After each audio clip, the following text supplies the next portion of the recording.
Bem-vindos ao The Innovation Office, um web show promovido pela AmCham, que tem como objetivo abrir as portas dos escritórios de inovação do país e perceber como os seus líderes pensam, constroem e entregam inovação para que outras organizações e líderes possam aprender com a sua experiência. Eu sou o Manuel. E eu sou a Lara.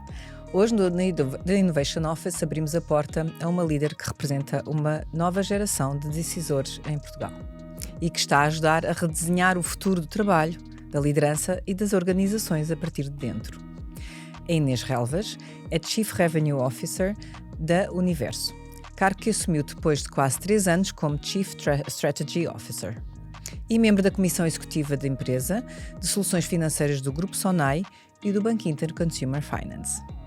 Com uma carreira construída entre Portugal e o estrangeiro, passou por instituições como Rocket, Internet, BCG e Ensead, e ainda por vários grupos de influência e impacto social, como a comunidade de jovens líderes do World Economic Forum, os Global Shapers e o grupo de reflexão da Presidência da República O Futuro Já Começou.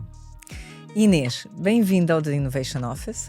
É um prazer ter-te connosco. Muito obrigada. É um prazer a mim, é uma honra grande estar aqui convosco. Muito obrigado, Inês. Então, se calhar começávamos por perguntar-te deste percurso muito interessante que a Lara acabou de escrever. Começava pela BCG, uma consultora estratégica que trabalha com grandes empresas, grandes organizações a nível mundial. Que papel é que uma consultora como esta pode ter nos processos de inovação das próprias empresas com que trabalha e como é que esse papel pode ser mais ou menos relevante? Eu acredito que a consultoria evoluiu muito desde que eu saí de consultoria em 2020 e houve muita coisa que mudou. Mas o que eu sempre vi, o papel da consultoria, mesmo hoje em dia, enquanto vamos fazer do outro lado, enquanto cliente, acho que há 2 vertentes muito importantes. Por um lado, a capacidade de trazer benchmarks do que é que se passa nos outros sítios do mundo, nas outras indústrias, nas outras geografias, uma realidade que às vezes se calhar não é assim tão acessível para mim saber o que é que os serviços financeiros no Chile estão a fazer, não é? Ou seja, obviamente hoje em dia o ChatGPT ajuda um bocadinho mais, mas não é tão fácil como uma rede global, como uma BCG, qualquer outra uma das grandes consultoras consegue fazer. E, portanto, essa inspiração, essa partilha, esse conhecimento que às vezes não é fácil de aceder. Mas, por outro lado, eu acho que há uma vertente muito grande de pegar na informação e no contexto da empresa e tentar vê-lo por outro ângulo e co-construir com a empresa. Ou seja, não acho que os consultores tragam soluções preparadas que muitas vezes as empresas não conseguissem chegar sozinhas. Acho que é muito uma questão de tempo, de foco, de tentar perceber perspectivas diferentes. Eu acho que esse papel das consultoras só vai aumentar e vai continuar no contexto de... É muito difícil, eu sinto isso hoje na minha pele, parar para pensar e para refletir efetivamente estamos no caminho certo. E, portanto, acho que estes momentos de alguém ajudar a ver a nossa informação, o nosso contexto, o nosso setor de outros olhos, de outra perspectiva, é muito esse o caminho que eu acho que uma consultora traz. Não acho que traga soluções feitas, não acho que traga já respostas, espero eu que não traga pelo menos respostas preparadas do que é inovação, o que é que vai ser inovação em serviços financeiros, mas espero muito mais essa consciência de ver as coisas de outra perspectiva, trazer exemplos do que é que se passa noutros sítios, muitas vezes até fora do contexto de setores, não é? Ou seja, trazer muito essa realidade e ajudar a desafiar e a questionar. Sim. É mais como um challenger, na verdade. Sim, muito mais do que um chefe que traz a receita, não é? Ou seja, e acredito que tem de estar muito mais, até mais do que no passado, na co-construção, não é? Ou seja, e nós sabíamos sempre e discutimos sempre muito, os consultores entregam a receita e saem e deixam os PowerPoints com a solução. Alguém que execute, né?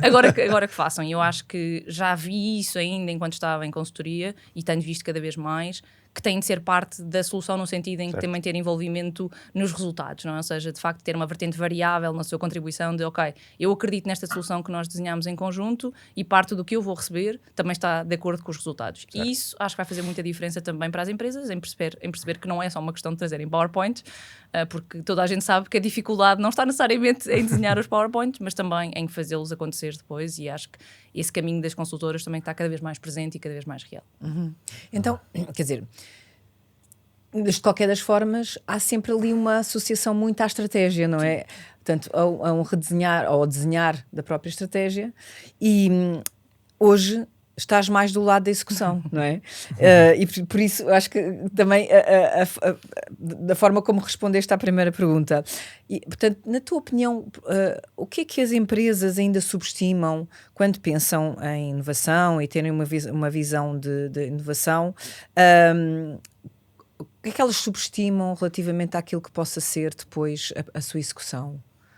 Eu posso dizer o que é que eu subestimei, e eu acho que às vezes é bastante transversal. Eu acho que mais do que pensar em inovação, mais do que dedicar tempo a pensar o que é o futuro, se nós não tivermos as bases, a infraestrutura que é necessária para isso acontecer, não funciona. E quando eu digo infraestrutura, não é só uma questão tecnológica, obviamente que a parte da tecnologia é muito relevante, mas até digo mais, termos o modus operandi, não é? O método de trabalho das equipas, e termos os dados e a informação necessária. Porque eu vejo muitas vezes, olha, vamos fazer a coisa A, mas se nós não sabemos como é que a vamos medir e como é que vamos co-construí-la entre as várias equipas, acho que é muito difícil isso funcionar. E, portanto, eu acho que nós temos muita urgência, olha, no sistema de AI, temos muita urgência para ir fazer alguma coisa e não nos preocupamos mas temos as coisas necessárias para isto acontecer, temos as coisas necessárias para avaliar se isto correu bem, para tomar a decisão de continuar ou matar, e eu acho que essa infraestrutura, muitas vezes nós não estamos tão preocupados em ter a preparação, que honestamente não é a parte mais sexy, não é? Mas é que é a parte que é necessária para garantir que tudo depois o que é feito,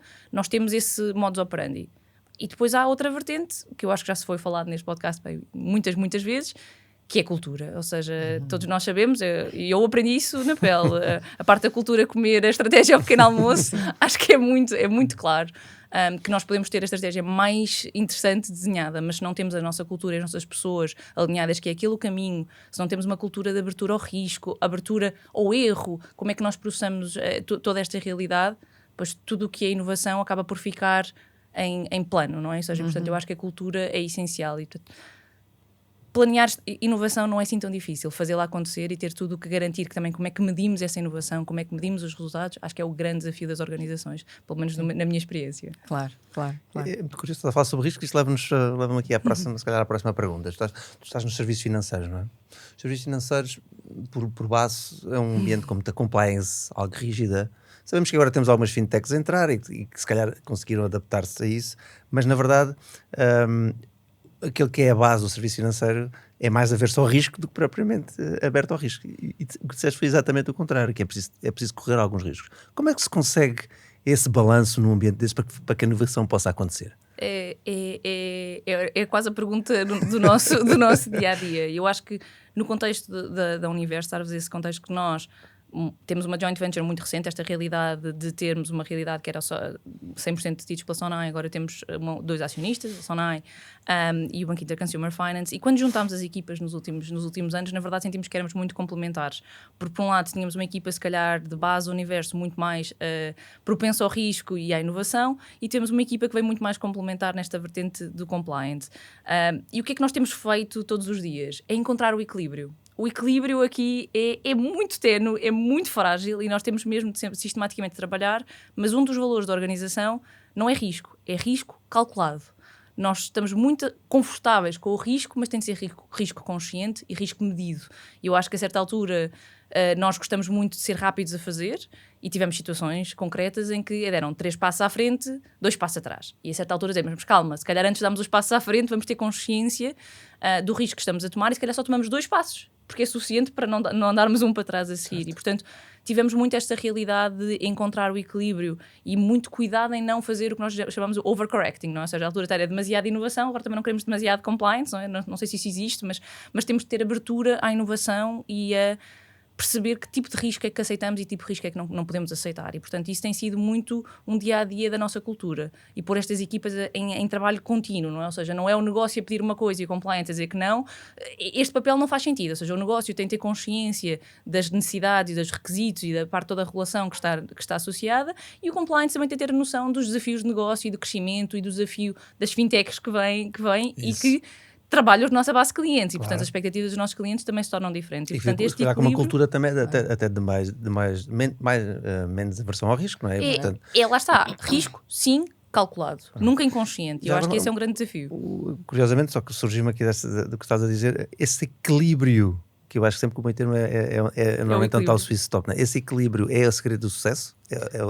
Acredito muito que sim. Acho que não podemos esquecer a vertente relatória do nosso setor. É impossível e acho que não vai necessariamente se facilitar, mas acho que esse equilíbrio é onde está o sweet spot de conseguirmos inovar, enquanto também compreendemos as preocupações do nosso regulador e as preocupações com a nossa base de clientes. E portanto eu acho que é um equilíbrio muito interessante. Acho que também demos alguns passos atrás e eu acho que é um desafio grande mesmo para nós perceber que inovação não é inovação cosmética, não é fazer funcionalidades giras na app para A, para B e para C. Inovação às vezes é não fazer, inovação às vezes é retirar, é simplificar, é não mandar 50 newsletters aos clientes, não é? Ou seja, às vezes é muito, e tivemos muito esse trabalho de crescimento dentro da organização. Inovar, às vezes, é menos, é simplificar, é retirar ruído, é pensar na nossa base de clientes e efetivamente o que é valorizado ou não. E já tivemos funcionalidades claramente não foram desenhadas para a nossa base de clientes, sou-vos muito honesta, e portanto tivemos também essa reflexão, essa introspeção de para quem é que nós estamos a trabalhar, porquê é que nós fazemos isto? E às vezes a resposta é estamos a desenhar coisas para nós próprios, sejamos honestos e não necessariamente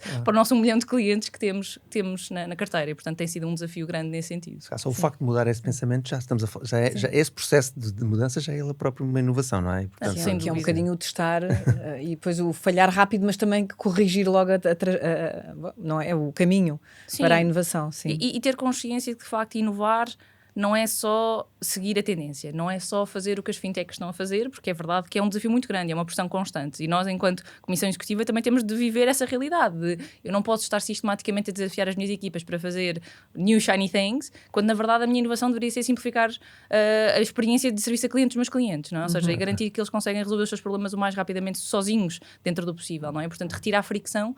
Hoje em dia eu dou muito mais valor enquanto líder a retirar fricção do que necessariamente a desenhar coisas novas do ponto de vista de desenho de novos produtos aos clientes, porque acho que temos muito trabalho para fazer em serviços financeiros em geral, às vezes muito com construção também com o próprio regulador, de como é que nós retiramos fricção, como é que nós explicamos mais, como é que nós somos melhores da vertente de literacia financeira. Temos uma consciência enorme que há um caminho muito grande a fazer no nosso país e no mundo em geral, e portanto às vezes é de facto voltar à tábua rasa de porque é que nós fazemos isto, e não é necessariamente porque é giro e porque é sexy e porque vai ficar bem nas notícias, mas sim, há muita coisa que não se vê e que é mais, se calhar, menos entusiasmante, mas de muito maior valor acrescentado e muito maior inovação para a nossa base de clientes. Essa visão é muito interessante. Portanto, explorando um bocadinho o que nos estás a contar, e como Chief Revenue Officer, tomas decisões que têm impacto a nível de produto, pricing, canais, quer dizer, é muito ampla, não é? Exato. Que responsabilidades têm os líderes como tu, não é? Na agenda da inovação de uma empresa, nesse sentido lato e nesses pontos todos em que tens que tocar? Eu sinto que tenho um bocadinho de duas grandes responsabilidades. Por um lado, eu tenho de encontrar espaço no dia-a-dia das minhas equipas para isso, ou seja, numa área, Chief Revenue Officer, temos a responsabilidade total das receitas e, portanto, os objetivos continuam lá e os desafios continuam lá. E como é que nós conseguimos ter o que nós chamamos business as usual, não? O nosso dia-a-dia, mas também ter o tempo para parar e pensar e encontrar esse espaço. E eu sinto que tenho muito essa responsabilidade de garantir que crio esses momentos, crio esse espaço na agenda das minhas equipas, mas também que, mais uma vez, voltamos à base e percebemos porque é que o estamos a fazer, o que é que vamos fazer e como é que o vamos medir. Não é? Pensamento crítico. Muito trazer espaço e trazer método à loucura, de alguma maneira. Ou seja, o que é que nós queremos testar, não é? Quais são as nossas hipóteses de trabalho? Porquê é que nós queremos fazer isto? Dar um bocadinho um passo atrás e perceber efetivamente o que é que nós não temos certeza e queremos testar. E como é que vamos testar, como é que vamos avaliar. Acho que depois também do outro lado, enquanto líder geral, não necessariamente só da minha área, acho que também tenho uma grande responsabilidade em autodesenvolvimento, não é? Ou seja, eu tive o prazer e a sorte de ter estado há uns meses na Singularity University durante uma semana a fazer a formação e perceber, ok, eu não percebo nada de quantum computing, mas foi muito importante para mim perceber efetivamente que tecnologias é que estavam aí, que provavelmente estão fora do meu radar, mas que podem muito rapidamente vir parar ao meu radar, perceber essas complexidades, perceber consciencializar meu próprio também nível de crescimento, também do que é que eu tenho de estar consciente, o que é que eu tenho de estar alerta, como é que eu trago o pensamento de crescimento exponencial e as várias tecnologias que estão no nosso dia-a-dia para dentro das minhas equipas. E, portanto, também acho que faz parte de mim continuar a aprender, continuar a testar, também para poder pôr esse próprio desafio e essa cultura nas equipas. Interessante. Uma pergunta mais corporate, que tem a ver com um bocadinho também com as decisões que se podem tomar numa comissão executiva. Existem, especialmente nos mercados em mutação, muitas situações de incerteza, não é? E às vezes, quando as coisas mudam, para inovar é preciso tomar decisões que vão canalizar as nossas receitas ou que vão trazer mais incerteza, mais risco. Como é que é viver isso do ponto de vista de uma comissão executiva? Conta-nos a tua experiência um bocadinho, que essa é uma situação muito comum em muitos sem mercados. Dúvida, sem dúvida alguma, e vocês poderiam assistir a conversas muito interessantes entre mim e o CFO da organização. Isso, é por aí. Eu acho que o que tem sido muito útil para nós é, por um lado, compreendermos efetivamente o que é que queremos testar e durante quanto tempo é que o vamos testar. Não é? Ou seja, tivemos alterações recentes, por exemplo, à nossa proposta de valor do nosso cartão. Temos uma série de pressupostos de que vamos fazer isto porque vai ter impacto A, B ou C. E definimos, olha, vamos dar X meses para testar esses impactos. Tomaremos decisões diferentes se esses impactos não acontecerem. É difícil encontrar conforto nesta incerteza. Todos nós tínhamos consciência que não tínhamos certeza se ia correr bem ou se não ia correr bem. Mas definimos muito claramente como é que o íamos medir.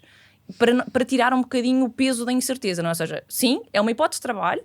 Tentámos, obviamente, fazer pesquisa, falar com clientes, perceber se era mais para a direita ou mais para a esquerda. Tomámos uma série de decisões e em comissão executiva temos muito claro quando é que vamos avaliar a qualidade dessas decisões ou não e o que é que faremos, caso elas também não o sejam. Acho que criar um ambiente em que estamos todos confortáveis de que nós não sabemos a resposta, mas temos um método para gerir a incerteza dessa resposta, e se estivermos errados, também está tudo bem. Ou seja, vai ser difícil, é sempre complexo, mas abrimos muito essa conversa de eu não tenho a certeza se isto vai correr para A para B, mas eu preciso de tomar esta decisão com incerteza.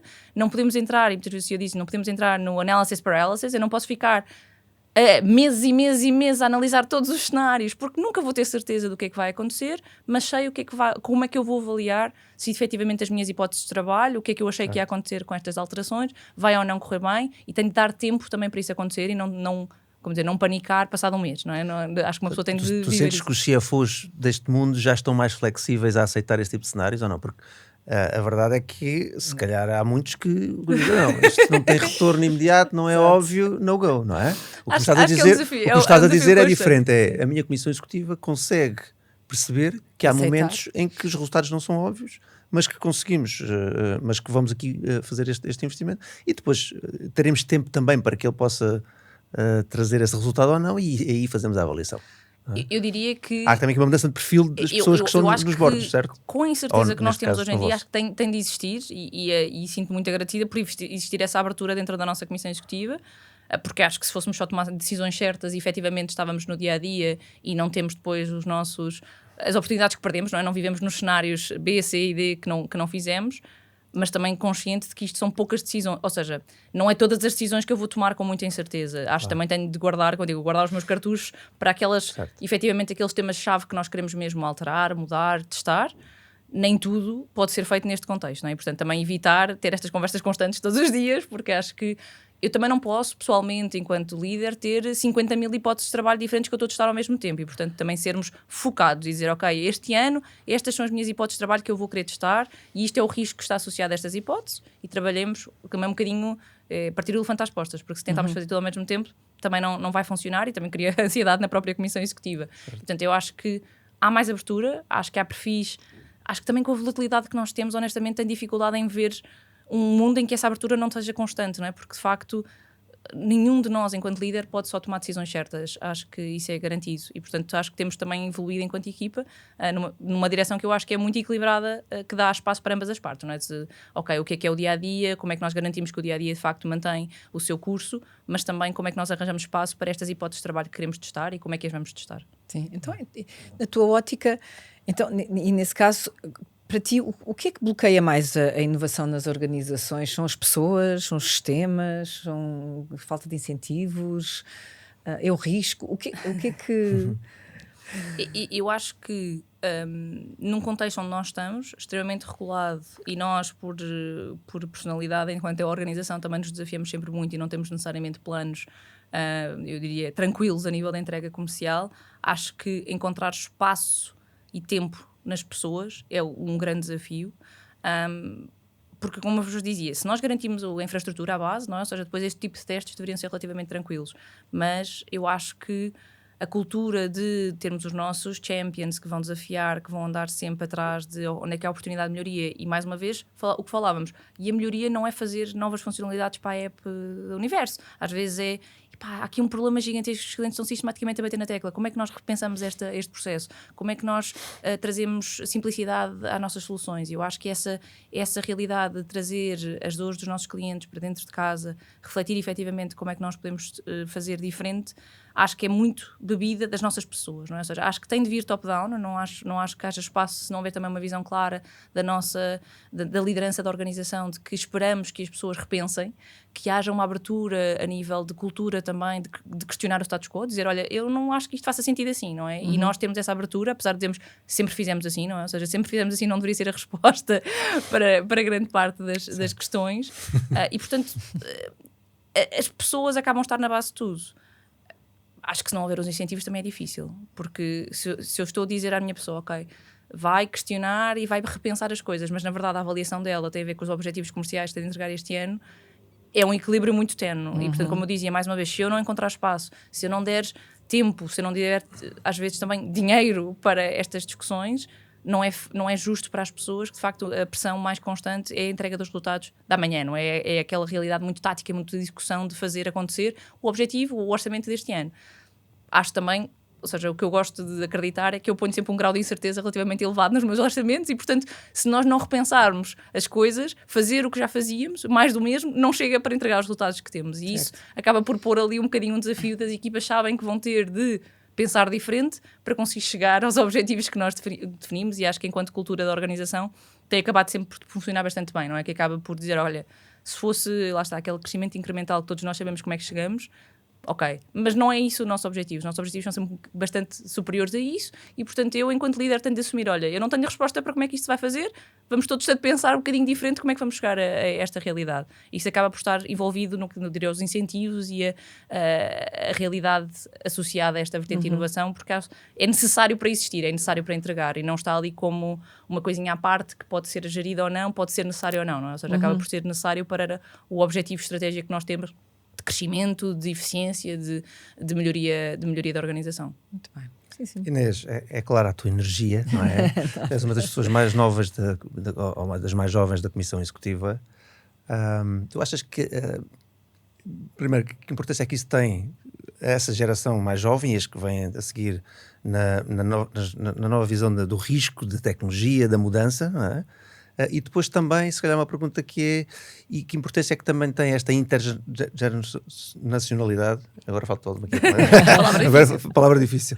Portanto, este cross de gerações dentro de um board, como é que ele contribui também para que essa diversidade possa também trazer mais sucesso e melhores decisões, sabemos assim. Quando eu me juntei à Comissão Executiva da Universo, eu efetivamente era a pessoa mais jovem, de longe, e a única mulher. Eu hoje tenho orgulho de dizer que já não sou nem só a única mulher, nem a pessoa mais jovem. Portanto, acho que estamos claramente num ótimo caminho. Certo. Neste momento sou a terceira mais jovem, portanto, tenho duas pessoas mais jovens comigo e somos 3 mulheres em 6, e que de facto o grande valor para nós, a diversidade, temos estas 2 vertentes que falámos, mas acho que também temos uma diversidade muito grande de percursos e de experiências e de modo de pensar e tomar decisões. Eu dizia, se fôssemos olhar para os perfis Myers-Briggs, acho que éramos todos muito diferentes uns dos outros. Porquê que eu acho que isso é essencial? Porque nós, efetivamente, todos nós, enquanto líderes, temos os nossos blind spots, temos os nossos ângulos mortos. Nós, ao sermos uma equipa extremamente diversa, complementamos-nos muito. Eu posso-vos dar exemplos concretos.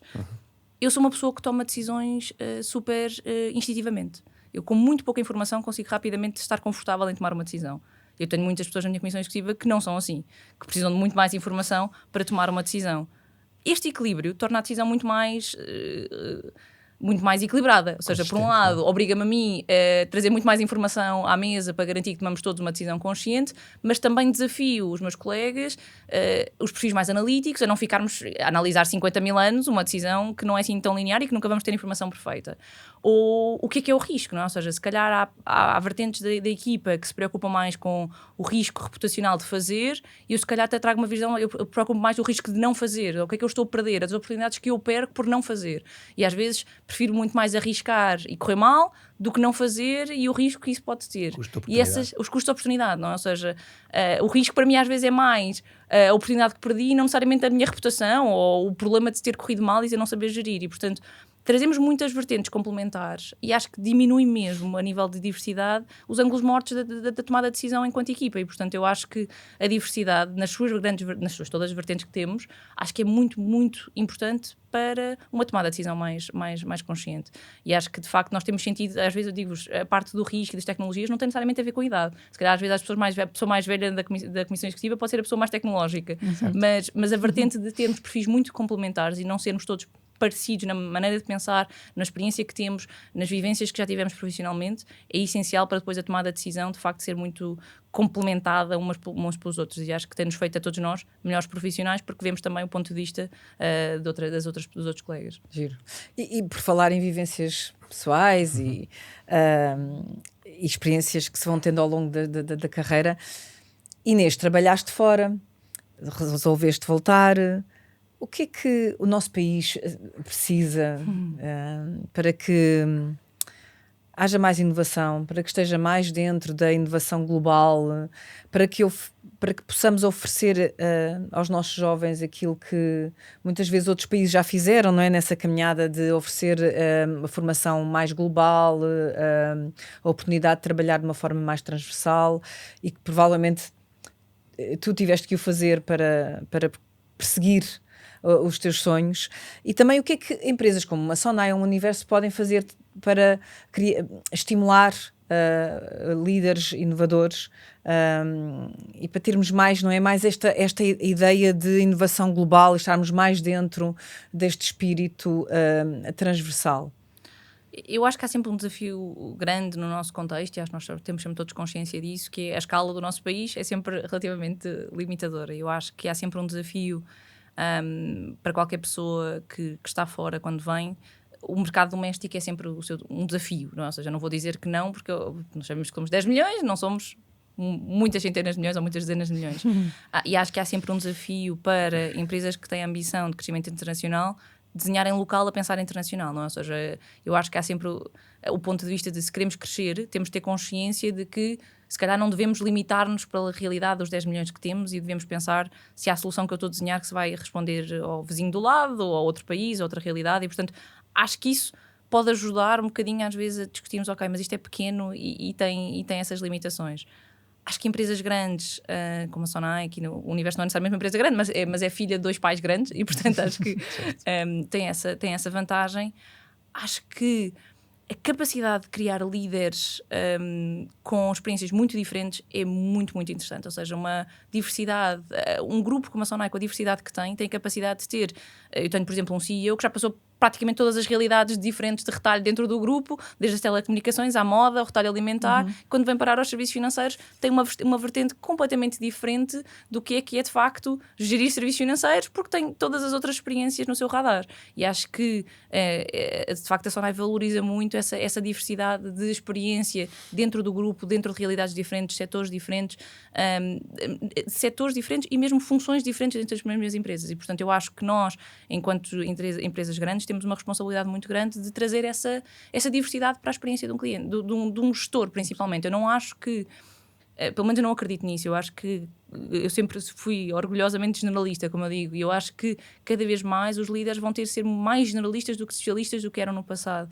E esta capacidade que temos destes grupos de darem experiência internacional, experiência geográfica, não só geográfica no contexto de trabalhar, de facto, culturas diferentes, mas trabalhar problemas muito diferentes, trabalhar com equipas diferentes, a mim, pessoalmente mesmo, só dentro do Universo, já me deu uma resiliência enorme ter trabalhado com muitas empresas dentro da organização e apesar de ter tido um cargo, o Chief Strategy Officer, durante 3 anos, tive liderança de várias equipas diferentes ao longo desse tempo. Nós temos várias alterações na nossa organização e sempre que eu tenho de entrar num tema novo, com uma equipa nova, faz-me crescer. E portanto eu acho que de facto, enquanto grupos grandes, esta realidade de rotação e de partilha e exposição a experiências diferentes, eu acho que já é muito, muito normal nas empresas internacionais grandes, não é? Ou seja, quando falamos sobre, portanto, as grandes empresas, Procter & Gamble, Unilever, Microsoft, ou seja, acho que estes programas são relativamente normais e aqui eu acho que ainda temos muito a fazer e temos feito, enquanto grupo, eu vejo um trabalho muito positivo nesse sentido de fomentar este crescimento via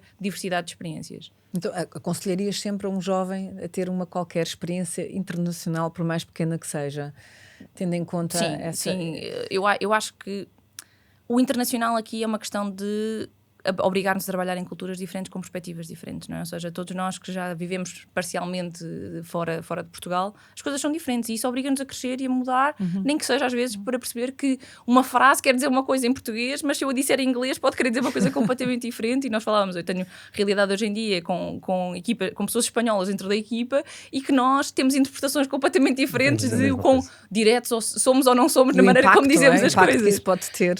Isso implica um líder muito mais completo, não é? Ou seja, nós temos essa consciência de que nem tudo é igual aqui ou ali e, portanto, eu aprendi muito a estudar fora, aprendi muito a ter exposição a outros tipos de realidades e acho que sempre que possível, e a Sonai também tem feito esse caminho, as pessoas poderem ter essa realidade. Nós há pouco tempo, com o Banco Inter, fomos visitar a operação que o Banco Inter tem na Irlanda, porque efetivamente há uma série de coisas muito interessantes que nós podemos aprender. Ou seja, esta abertura das pessoas de facto terem noção, eu posso rapidamente dentro da empresa, e se não for dentro da empresa, como eu vos dizia, olha Inês, queres ir aprender sobre quantum computing, se calhar vamos investir em ti, vamos-te mandar durante uma semana para os Estados Unidos, não? O berço de alguma das tecnologias ou da inovação tecnológica atual, e compreender um bocadinho como é que isso também te traz a ti enquanto líder, já que se calhar era algo que eu teria dificuldade em aprender localmente, e portanto também ter essa consciência enquanto organização. E eu sinto que o apoio constante, a informação também é muito, muito relevante, não só para os líderes de topo, mas também para as equipas, perceber como é que nós trazemos essa vertente internacional, se, como no meu caso específico, a minha empresa não é internacional, é uma empresa doméstica, ou seja, somos 100% do mercado português, tendo ambições de internacionalização a futuro. Neste momento não o somos, mas temos capacidade de aprender com o que já temos dentro dos nossos acionistas, e portanto acho que também faz parte do nosso caminho alavancar essas valências. Agora vou fazer uma pergunta que me surgiu do que estás a dizer, que tem um bocadinho a ver com essa história do pensar maior, não é?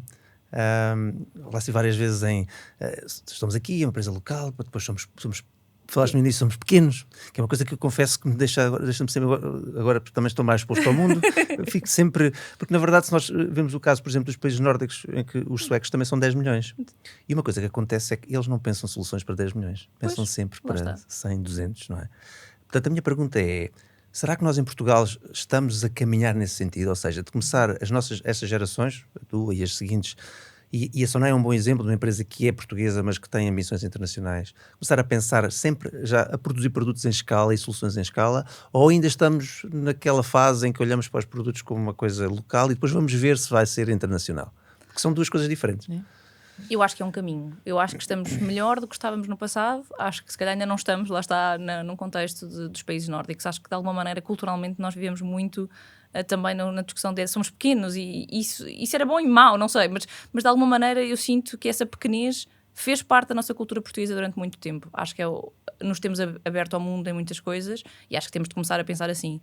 Se eu diria que já é óbvio para todos os tomadores de decisões essa consciencialização de eu deveria estar a desenhar isto não para 1 milhão ou para 2 milhões, mas para 100, acho que vamos ter de continuar a trabalhar isso, porque também são muitos anos de cultura que temos de desconstruir, não é? Ou seja, inovação também é continuado, não estou a dizer que não, e a frustração das vezes de lá está, sermos pequenos, mas então somos pequenos porque nós próprios nos limitamos ao que temos, e não estou a dizer que não seria mais fácil se nós tivéssemos a dimensão do Brasil, se calhar seria, porque podíamos pensar no contexto doméstico e era suficiente, mas acho que outros já o fizeram diferente, e portanto acho que também temos de aprender com isso. Acho que é um caminho a caminhar, e espero que, e vejo cada vez mais dos nossos empreendedores portugueses a abrir esse caminho, que vejo cada vez mais das nossas grandes empresas portuguesas a abrir esses caminhos, e portanto acredito muito no caminho. Se já lá chegamos, acho que ainda estamos a andar. Olhando aqui um bocadinho para trás, se olhas para trás, houve alguma decisão estratégica tua ou da organização que tenha mais impacto, ou tenha tido mais impacto na forma como tu pensas em inovação? Quando nós estamos nesta fase de montar uma joint venture, é uma fase extremamente desafiante do ponto de vista da organização, e para mim foi muito importante a certa altura de compreender que a inovação era um segundo plano, e tinha de ser. Ou seja, acho que é uma decisão muito difícil enquanto líder dizer não, eu vou agora pôr a inovação em pausa porque tenho de me preocupar na transformação da organização e de criar uma cultura única e de criar a cultura certa para garantir a inovação. E acho que foi uma decisão que a todos nós nos custou um bocadinho, não é? Dizer, ok, agora quase a inovação sai da nossa missão, sai da nossa visão, porque na verdade o nosso foco é fazermos bem o que já fazemos, e isso por si só, atenção, pode ser muito inovador, mas se calhar não na vertente mais clássica do que as pessoas interpretavam enquanto inovação, e portanto, às vezes parar e redefinir inovação para a organização, acho que foi muito um abrir de olhos para mim, de dizer, ok, inovar, mais uma vez, é retirar coisas, é deixar de fazer coisas, é simplificar coisas. E enquanto estava, se calhar, numa vertente não tanto comercial, a certa altura não era tão óbvio para mim que isto era assim. Okay. E quando caí um bocadinho neste cargo, disse, não, mas espera aí, se calhar o que eu tenho de fazer mais inovador é parar e retirar coisas do portfólio, é simplificar, é retirar fricção, é de facto...